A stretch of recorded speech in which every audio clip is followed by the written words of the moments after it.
সবাইকে স্বপ্ন ঘরোয়া রান্নাঘরে স্বাগতম।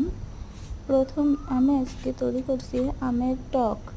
প্রথমে কড়াইতে একটু হালকা সরিষার তেল দিয়ে, যার ইচ্ছা মতন যে তেল দিয়ে রান্না করতে পারেন, আমি সরিষার তেল দিয়েছি। দিয়ে আম কটা দিয়ে কড়াইতে আম কটা তেলের ভিতরে দিয়ে হালকা ভাজি ভাজি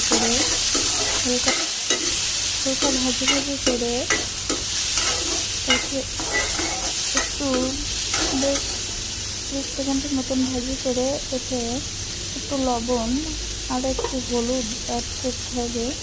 এটা করে ভাজি করতে হবে। আমটা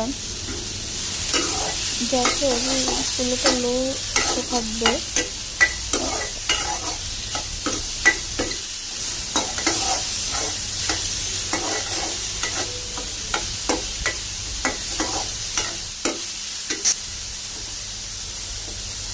তারপরে একটু জল দিয়ে দিতে হবে। জল দিয়ে বেশ খানিকটা সময় ফোটাতে হবে।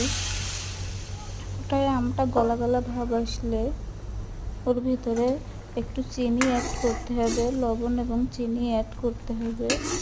আমি ফোড়নে একটু সরিষা এবং ঝাল দিয়েছি।